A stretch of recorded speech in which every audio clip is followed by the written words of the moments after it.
ముందుగా అందరికీ నమస్కారం. గడిచిన 10 రోజులుగా జరుగుతున్నటువంటి ప్రభుత్వ అధినేత ముఖ్యమంత్రి చంద్రబాబు నాయుడు గారు బాధ్యతతో మాట్లాడని కారణం చేత బాధింపబడుతున్నటువంటి భక్త సమాజం యొక్క బాధల్ని ఎప్పటికైనా అర్థం చేసుకోవాల్సిందిగా ముందుగా వారికి విజ్ఞప్తి చేస్తూ, చంద్రబాబు నాయుడు గారు తిరుమల పవిత్రత మీద శ్రీవారి భక్తులు కోలుకోలేని విధంగా మీ మాటలు బాధించాయి. మీరు గతంలో శ్రీవారి లడ్డూలో జంతుగోవు కలిసిందని, ఫిష్ ఆయిల్ కలిసిందని, పందిగోవు కలిసిందనేటువంటి మాటలు, ఇంత బాధ్యతాయుతమైనటువంటి పదవిలో ఉన్న మీరు మాట్లాడకూడదు అని సుప్రీంకోర్టు న్యాయమూర్తులు మిమ్మల్ని హెచ్చరించిన విధానం మర్చిపోయారా? సుప్రీంకోర్టు న్యాయమూర్తులు కనీసం ఏ ఎంక్వైరీ లేకుండా, ముఖ్యమంత్రి అంటే ఏమిటి, సమగ్ర విచారణ జరిగి తన చేతికి అందినటువంటి సమాచారాన్ని మాత్రమే ప్రజలకి చేరవేయాలి. మీరు రాజకీయ ప్రయోజనాన్ని ఆశించారు. జగన్మోహన్ రెడ్డి గారి మీద ఈ నింద వేసేస్తే నాకు రాజకీయంగా ప్రయోజనం కలుగుతుందని మీ ఆశ ఉండొచ్చు, లేకపోతే కోరిక ఉండొచ్చు, మీ నమ్మకం ఉండొచ్చు. మీ రాజకీయం అంతా కూడా ఎదుటివారిపై నింద వేయటం, తద్వారా మీరు లబ్ధి పొందటం. మీరు ప్రజలకు చెప్పింది ఏది చేయరు. ఇది కదా మీ రాజకీయ జీవితం అంతా. అబద్ధాలతో ప్రజల్ని మోసగించడమే మీ నైజంగా గడిచిన ఈ 18-20 మాసాల కాలంగా మీ పనితీరు అంతా కూడా అదే విధంగా కనపడుతుంది. మీరేం ఆశించారు? జగన్మోహన్ రెడ్డి గారిని ఓడించాలన్నప్పుడు 14 లక్షల కోట్లు అప్పులైంది ఈ రాష్ట్రం.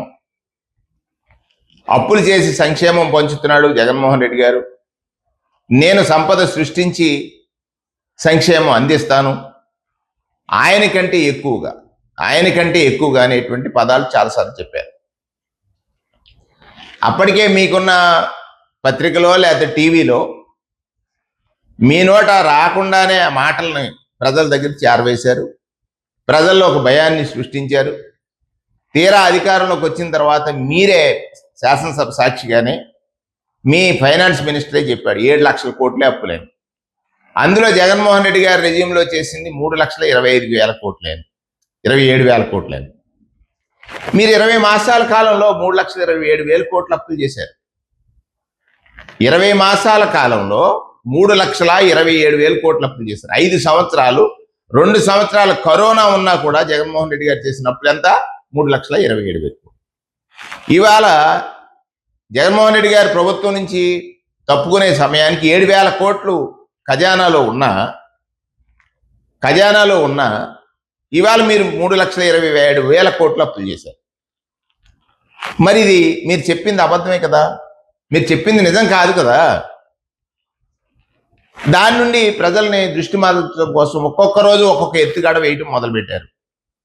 సంక్షేమం అమలు చేయరు, అప్పులు పెంచుకుంటూ పోతారు.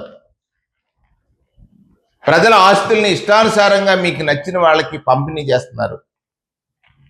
రూపాయికే భూమి ఇస్తానంటున్నారు. లేనిది ఒక భ్రమని ప్రజలకు చూపించి నేను గొప్పగా చేశానని చెప్తూ దానిపైన ఒక విద్వేషాన్ని ప్రతిపక్షం మీద నెట్టాలి, జగన్మోహన్ రెడ్డి గారి మీద నెట్టాలి, ఒక విద్వేషాన్ని సృష్టించాలని అనుకున్నారు. దానిలో భాగమే శ్రీవారి భక్తుల పట్ల ఘోర అపచారకరమైనటువంటి ప్రచారాన్ని, భక్తుల పట్ల మీకున్నటువంటి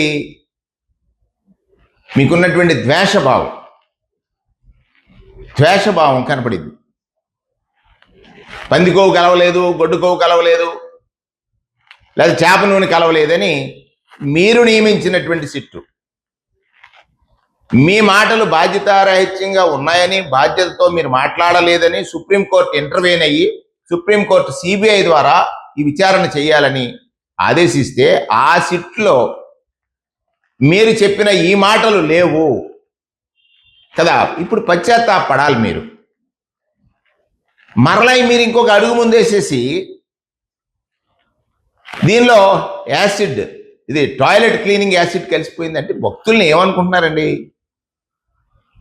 భక్తుల్ని బాధించడానికి మీరు ముఖ్యమంత్రి అయ్యారా? లేకపోతే శ్రీవారి ప్రతిష్టని దిగజార్చడానికి మీరు ముఖ్యమంత్రి అయ్యారా?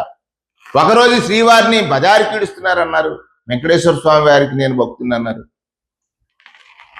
కేవలం మీ భక్తి మీ రాజకీయ ప్రయోజనాలప్పుడే ప్రకటిస్తున్నారు. మీ రాజకీయ ప్రయోజనం కలుగుతుంది అనుకున్నప్పుడు మాత్రమే మీరు స్వామివారి భక్తుడిగా నటిస్తున్నారా? అర్థమవుతుంది కదా. నేను ఈ సందర్భంగా శ్రీవారి భక్త కోటిని అడుగుతున్నాను, కోరుతున్నాను, ప్రార్థిస్తున్నాను వారిని. ఈయన తీసుకున్న ఈ చెప్తున్న ఈ మాటల వల్ల శ్రీవారి భక్తుల యొక్క మనోభావాలు గాయపడ్డాయి.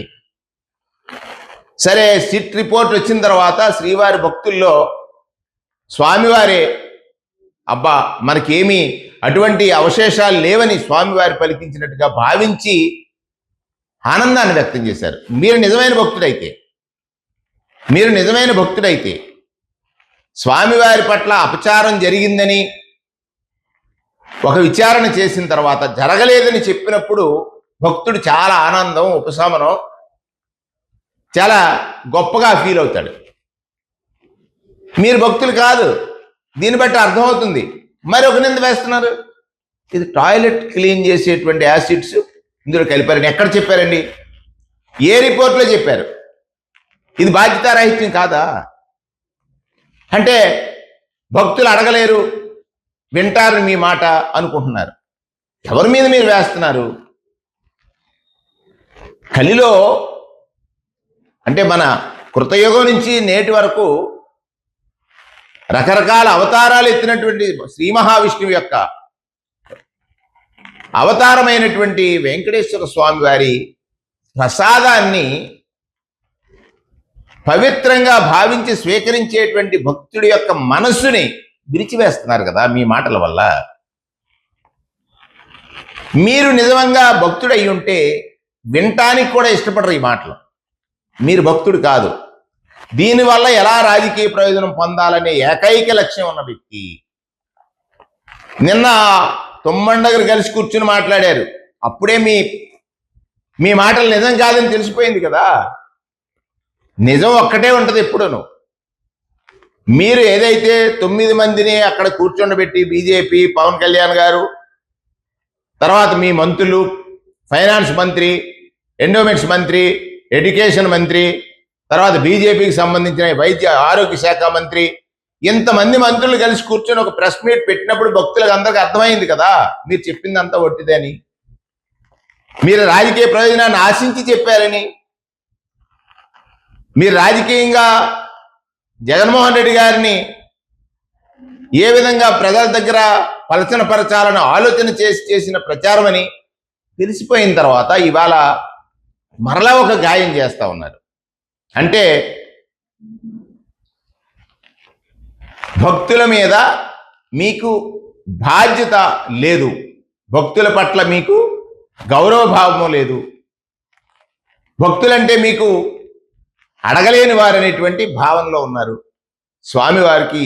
స్వామివారి పట్ల అపచారకరమైన వ్యాఖ్యలు ప్రచారం చేసినటువంటి వ్యక్తుల చరిత్రలో మీరుంటారు. ఇప్పటికైనా ఆలోచించండి. శ్రీవారి భక్తులారా ఆలోచించండి. తన రాజకీయ ప్రయోజనాల కోసం స్వామివారి ప్రసాదం మీద అభాండం వేసినటువంటి చంద్రబాబు నాయుడు గారు మళ్ళా మతపరమైనటువంటి అంశాన్ని ఈ రాష్ట్రంలో ప్రజలకి చేరవేసి మళ్ళా రాజకీయ ప్రయోజనం పొందాలనేటువంటి ఈయన ఆలోచనల్ని ప్రజలు అర్థం చేసుకోలేరనేటువంటి ఈయన అతి విశ్వాసాన్ని, భక్తులు అర్థం చేసుకోలేరనేటువంటి అతి విశ్వాసాన్ని అత్యంత దారుణంగా స్వామివారి ప్రసాదంలో ప్రూఫ్ లేకుండా, ఏ ఇన్వెస్టిగేషన్ లేకుండా మళ్ళీ ఇవాళ శ్రీశైలం తీసుకొచ్చారు, స్వామివారి దగ్గర నుంచి శివుడి దగ్గరికి వచ్చాడు మళ్ళీ. ఇది ఏమిటిది అంటే మీ రాజకీయ అవసరాల కోసం, మీ రాజకీయ ప్రయోజనాల కోసం, మీ రాజకీయంగా ఎదగటం కోసం ఎంత దారుణాన్నైనా మీరు ఒడికడతారు, ఎంత దారుణానికైనా మీరు ఒడికడతారు అని అనటానికి ఇంతకంటే ఉదాహరణ లేదు. చంద్రబాబు నాయుడు గారు, పవన్ కళ్యాణ్ గారు హిందూ మతాన్ని, హిందువులే ఇబ్బందులు పాలు చేస్తారని పవన్ కళ్యాణ్ గారు పదే పదే చెప్పినటువంటి మాటల్ని ఈ సందర్భంగా గుర్తు చేస్తున్నాను. హిందూ ఆలయాలకు అపచారాలు తలపెట్టింది హిందువులే అనేటువంటి మాట పవన్ కళ్యాణ్ గారు చాలా సందర్భాల్లో మాట్లాడారు. మొన్న కూడా మాట్లాడారు. ఏ ముఖ్యమంత్రి దగ్గరుండి ఈ నెయ్యి కలిపి లడ్డూలు చేయమని చెప్పడం నేను ఎందుకు చెప్తాను జగన్మోహన్ రెడ్డి గారి గురించి అనేటువంటి మాటలు మాట్లాడారు. మరుసటి రోజే మాట మార్చారు.